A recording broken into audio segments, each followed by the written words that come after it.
This is Andy Gutierrez from StarWars.com, and you are listening to Coffee with Kenobi with Dan Z. This is the podcast you're looking for. This is James Arnold Taylor, and you're listening to Coffee with Kenobi. I have a good feeling about this. Hello, my friends, and welcome to this special episode of Coffee with Kenobi. You are about to hear audio from the Star Wars Visions press junket that I was fortunate to be a part of. Myself and a number of Star Wars journalists were able to interview James Waugh, the executive producer of Star Wars Visions, and Kanako Shirasaki, who is a producer on Star Wars Visions. They were able to share their insights into the making of this incredible 9-episode season. Star Wars Visions is tremendous. There's going to be so much coverage. You can certainly find the spoiler-free review on Coffee with Kenobi's website that I was able to post a little bit ago. And then later this week, Holly Fry from Full of Sith and James Burns from Jedi News join me as we take a more in-depth approach at looking at these episodes specifically. But for now, let's jump into the Star Wars Visions press junket. Pull up a chair, grab your favorite coffee mug, and let's have some coffee with Kenobi. So the first question that was asked for the Star Wars Visions press roundtable was from another Star Wars podcast. The hosts are Melissa and Matt Thomas. And Melissa wanted to know, when the idea for Star Wars Visions came up, what was it like to blend the two, or was it much more seamless than originally anticipated? And as I said at the top of the show, James Waugh and Kanako Shirasaki are the two that are talking and sharing their insights for these questions themselves.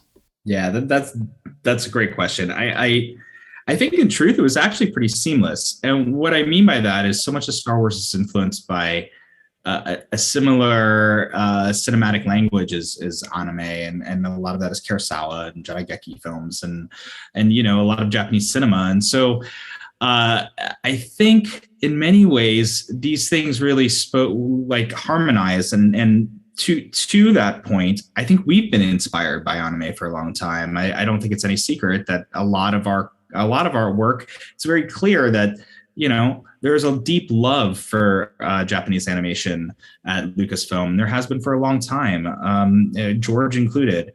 And so I think, it was not the challenge was really more about excavating the Star Wars heart and soul and making sure that when we say what is anime, each of these stories and each of these studios really have a different tone and a different feel. And, it really hopefully paints the broad swath of all the diversity you get with anime. So it's really just finding the heart and soul of each one of these stories and helping these creators tell the best Star Wars story that was as authentic as possible. But, at its core, I think the imaginative world building of Star Wars is very similar to what anime creators are doing. And the very visual cinematic language and action sequences that anime is known for is very similar to what George was doing, and we've carried forward in current Star Wars storytelling. Yeah, definitely. Yeah, I agree, because it's all the creators are hugely influenced by Star Wars. So, and then they love Star Wars so much. So when we're talking about the story and ideas, they know what they want to do, and then they know what's the essence of the Star Wars universe. So it's pretty seamless. Yeah. And it was very interesting. We have a very great conversation go back and forth between the studios in the production. Yeah, and they were all, that's a good point, Kanako. Literally every conversation we'd sit down and I felt, a kindred spirits, because the conversation usually started with the director talking about, I saw, Star Wars in 1977 in the theater, or I saw Phantom Menace in the theater in 1999, and it changed my life. And I realized I wanted to do that too. And I wanted to create worlds like that. And, it's that moment of I know that feeling, and everybody that I think, touches Star Wars knows that feeling. Then it was my turn, so I'll just let myself ask my question. Here we go. Wonderful. Thank you so much, James and Kanako. Pleasure to chat with you this evening or this day or wherever we are in our time zones. So Speaking from a point of mythology, is there a particular thematic element of the Star Wars mythology that you thought would lend itself beautifully to Star Wars and anime? Gosh, I that's tricky in the sense that I don't think there's one specific story. I think a lot of these different stories tell mythic Star Wars stories that fit anywhere within Star Wars storytelling. A good example is The Elder. It is masters and student stories, or is Star Wars as it gets. And understand it, passing back the knowledge and having to train is Star Wars as it gets, and seeing the difference in generations. On the other hand, something like a Tatooine Rhapsody is a story about a dreamer and found family. That's Luke Skywalker. He's a dreamer who finds a family, and same as it's Rebels. So all of these stories have human stories. Toby one is a story about, it's a Pinocchio story. It's a boy that wants to grow up, a droid that wants to grow up and be a real Jedi. So they're all mythic is the truth. And I think that's why they're authentic Star Wars stories. We approach it from that place first. What is the basic? And look, we have the benefit of working with people like a Dave Filoni and the people who have been here a long time and have passed on their knowledge. So we get to pay it forward. Up next was Sandra from Fangirls Going Rogue, and she wanted to know what the creative parameters were for looking at and creating these individual episodes themselves. So it was very open to, and we asked them to please explore your imagination and tell your perspective and then tell your own story in Star Wars Galaxy. And that's how we see, that's the idea we received. So we were fortunate that every single director gave us very distinctive ideas and perspective and their interpretation of Star Wars stories.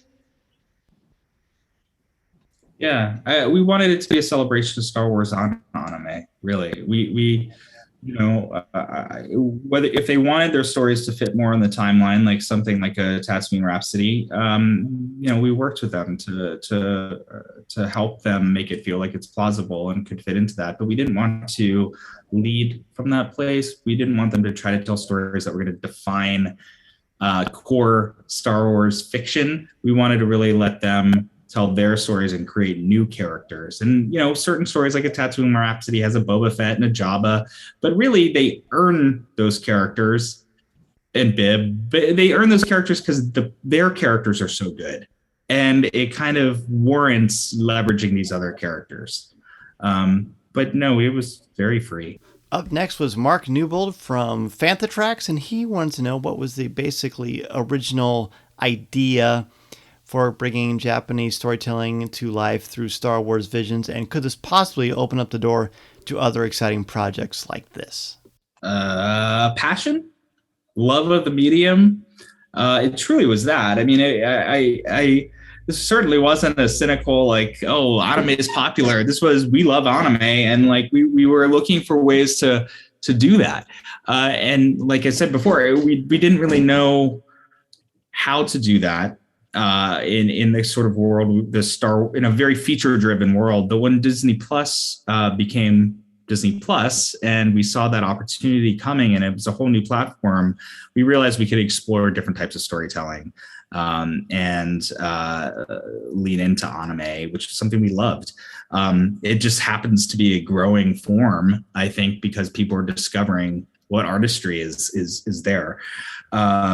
Will this beget further future anime things? I mean, let's see the reaction. I'm hoping people love it as much as Kanako and I do, and we'll know more hopefully next week. To provide some context for you, when James says that, he actually was referring to this week, because this press conference was actually the week before Star Wars Visions came out. But up next, we have Brian Young from Full of Sith. Brian wanted to know that in addition to Kurosawa, what are some of the lesser known influences that led to some of the moments and stories in Star Wars Visions themselves? Yeah, I would. I just because you mentioned Dave, I'll riff a second. I mean, I've been fortunate enough to work with him over the last number of years. not as much as I would love, but I have learned a lot. And what I have learned from him is that he focuses on what's a story you could tell, or what I've found is he focuses on a story of what could you tell without the Star Wars first? What's a relatable human story? And then from there we can look at what makes it Star Wars and how do you layer on the Star Wars. The other thing he talks about a lot, and I think you see in this, is genre films and what were the influences of Star Wars. And Kanako, I'm sure you could speak to this more too, but each of these studios are pretty steeped in cinematic like verbiage. Like they've seen all the films, and so like they had a point of view, and hopefully you can see that in Akakiri and The Duel, and you can probably reference those films that they're riffing off of. Yeah, I think each director's, they are super excited working on this Star Wars project. At the same time, they didn't really overwhelmed by like you have to make a Star Wars story. I think they bring their very unique perspective to each short. Like Village Bride, like director want to bring the ritual, like a more like a Japanese like animism type of concept to the story. And Tatooine Rhapsody, the director Kimura, like he's really young and he wanted to bring this like a rock band concept. So they're not shy about bringing their own perspective and what they really want to tell on the Star Wars platform. So I think that's also another reason why it's worked pretty well, I think. Up next is James Burns from Jedi News, and James, of course, will be joining me later in the week to review these episodes more closely. But he wanted to know about bringing in Star Wars sound and music into these episodes, and then also asked as a follow-up, will we get any releases of these great new scores themselves? Go ahead, Kanako, you should. Yeah. Oh, sure. So I'm glad you brought up the music and the sound. So music, like we didn't ask studio to like, you have to find these type of composers. They went to find like the best composer works for their short. Some of the shorts like Village Bride and like a duo like explore the combination of orchestra and Japanese traditional music. The Ninth Jedi as like the two composer units are heavily inspired from John Williams. So they are like entire music is like an homage to John Williams. And like Akakiri, the sound is like from the by a composer called Yuzan, and he's a Japanese and he plays the Indian drum called tabla, which adds very interesting perspective to the Star Wars music. For the sound perspective, all the lightsaber sound you hear is from the Lucasfilm sound library. So it's authentic lightsaber sound, as he might have noticed. And some of the shorts did the sound mixing session with Skywalker sound. So that's also enhanced authenticity in a way. And yeah, I'm sure you will find lots of interesting findings as you repeatedly watch the short, and I hope you enjoy that. Up next is Chris from theforce.net, and he wanted to know if any of the characters for Star Wars Visions were created specifically with key actors in mind for the English dubs of the episodes themselves. No, I mean, our whole development and production philosophy on this was we wanted to really ensure authentic Japanese anime. And what I mean by that is we let the studios cast a original cast first, a Japanese cast. This is the sub versus dub debate you hear often in the anime community. But that rendered the initial expression. What we ended up doing is knowing that we wanted to make this as accessible as possible, and we wanted to give people the option for the authentic original experience, but also have a version that was for people who didn't want to read the movie or experience it in another language. And so we did what has been done with Miyazaki films and a ton of anime is dub it. And so, no, none of the characters were created with specific actors in mind. What I will say is that, actors are artists and they have their own renditions of characters, and they read characters in a different, in their own kind of way, director regardless. And like they have their own, you want to lean into their talent. And so some of the English actors express the character slightly different in a more a different way than you would see in the Japanese version. And it's really cool to see, frankly. It's but none of them were created for these actors. I think what's exciting is a lot of these actors joined the project because they loved Star Wars and just as much they loved anime. Another Star Wars podcast wanted to know about what was different about the preparation for this project compared to other Lucasfilm works. No, I mean that's a really good question. Again, this kind of goes back to what I was saying before. You approach these stories, I think, from what's a good story and who's the creator and how do you help the creator realize their vision. We're not addicted. We don't really dictate at this company. We're not prescriptive. We believe in talent, and I think our goal is always to make sure that talent storytelling is as best as it could possibly be, and we work with them. No matter the medium, every medium has a different kind of form and challenge. I think the thing that was a little different with this expression or this project in particular is the visions framework, is the idea of, it's sometimes when you're dealing more with core fiction, it's okay, what part of the timeline are we on? How do we make this work so that the context of that era facilitates a story, and it's a dialogue in that regard. We got there with some of these stories, but that wasn't what led it. It was we wanted to let these creators just explore anything that was exciting to them and influenced them over 40 years of Star Wars storytelling. So there were creators that said, my Star Wars was Knights of the Old Republic. Oh, wow, that really blew me away. I want to use elements of that. Okay, that's totally fine. And there were creators that wanted to stay more in the pocket of kind of traditional, the original trilogy. So it was really more of from that perspective. I think that was the difference. Really, is it wasn't so. It didn't. The timeline art discussion didn't frame the context. It was lean into the animation first. What do you want to say? What do you want to do? And then we'll see how we can adjust. But yeah, I mean, I don't know. It always comes down to what's a good story? What is the story trying to say? So watching all these episodes, there really truly are not enough superlatives. Every single episode could be its own series in and of itself, and no one would complain because they're magnificent. But we got to talk about Tatooine Rhapsody and that incredible rock anthem, maybe the most significant piece of music since John Williams composed anything. People are going to go nuts for this thing. I just want to hear about the creation of that magnificent tune. Oh, man. Yeah, so I think the director wants you to do some 70s garage band feeling. So I think what they had in mind was The Crash. I forgot the exact song, but yeah, so he wanted to recreate that feeling. I think they, nailed it. Very Ramonesy. It's super. Yeah, Ramones. Sorry. Yeah.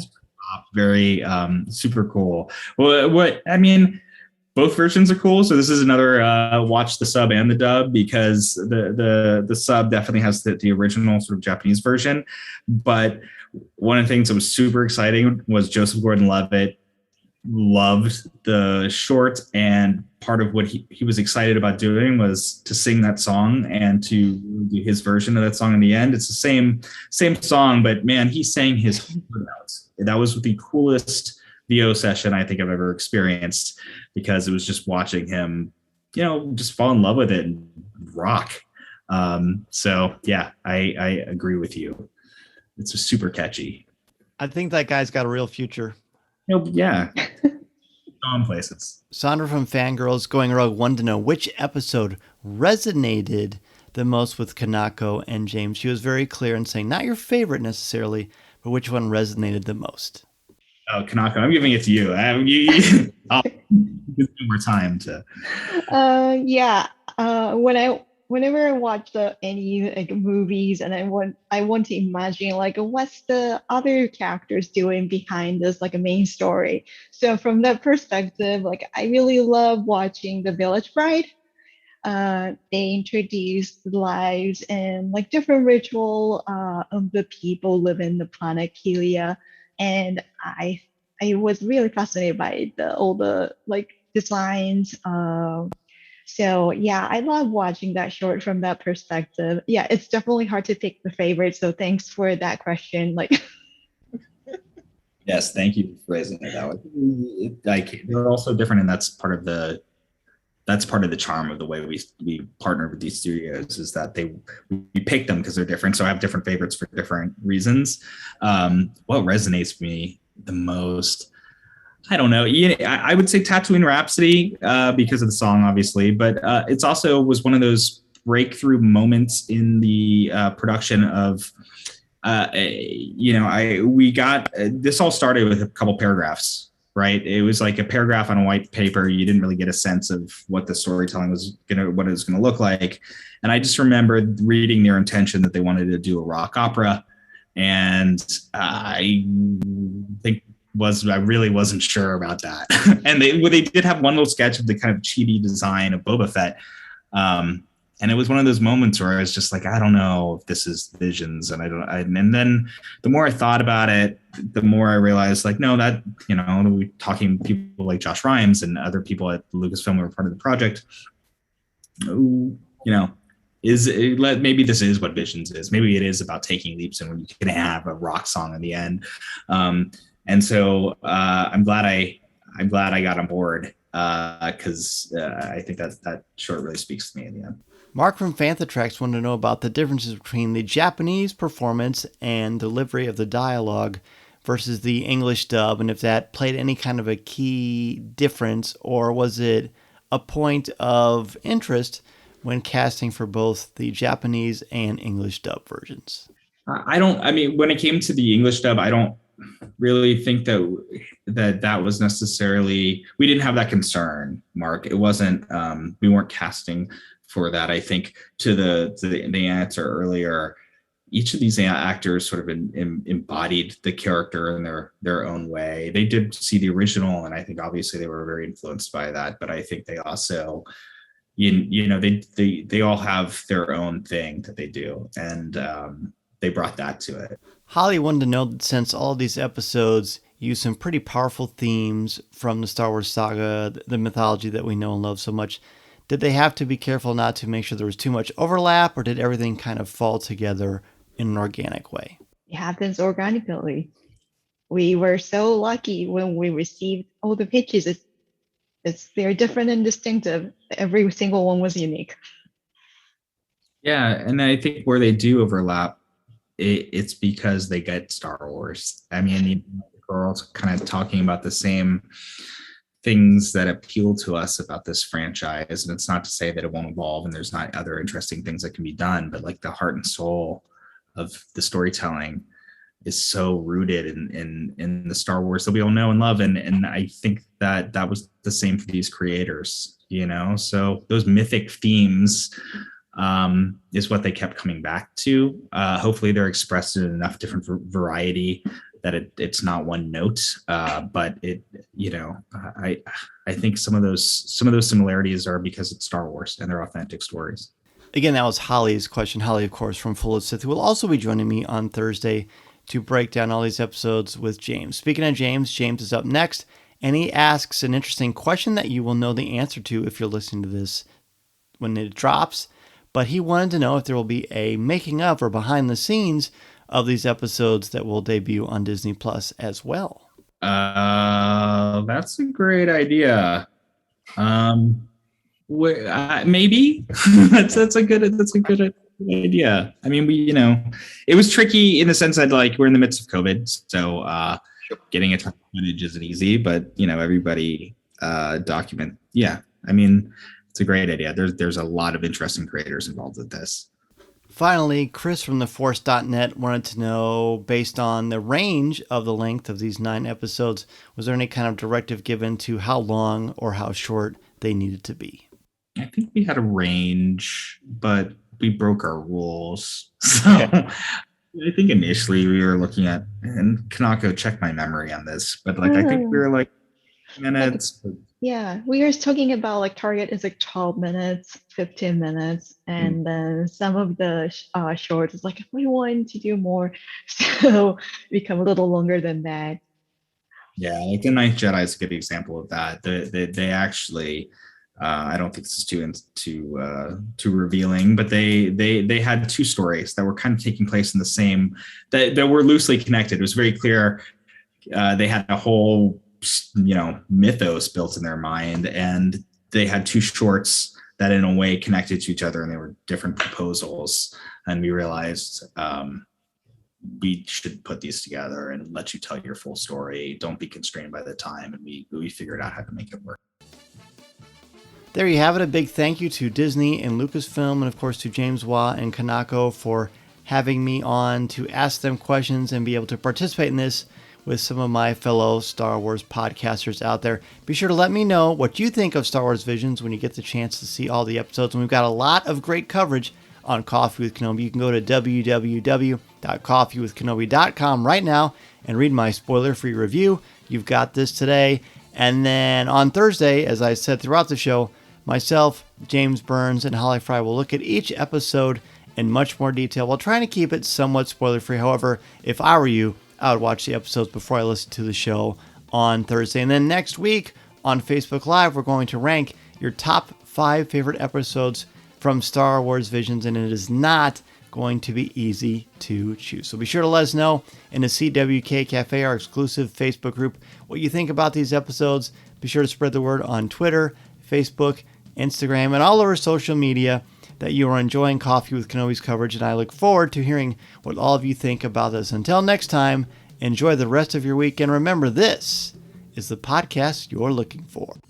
This podcast is not endorsed by the Walt Disney Company or Lucasfilm Limited. It is intended for entertainment and informational purposes only. The official Star Wars website can be found at www.starwars.com. Star Wars, all names, sounds, and any other Star Wars-related items are registered trademarks and/or copyrights of Disney and their respective trademark and copyright holders. All original content of this podcast is the intellectual property of Coffee with Kenobi unless otherwise indicated. This is the podcast you're looking for.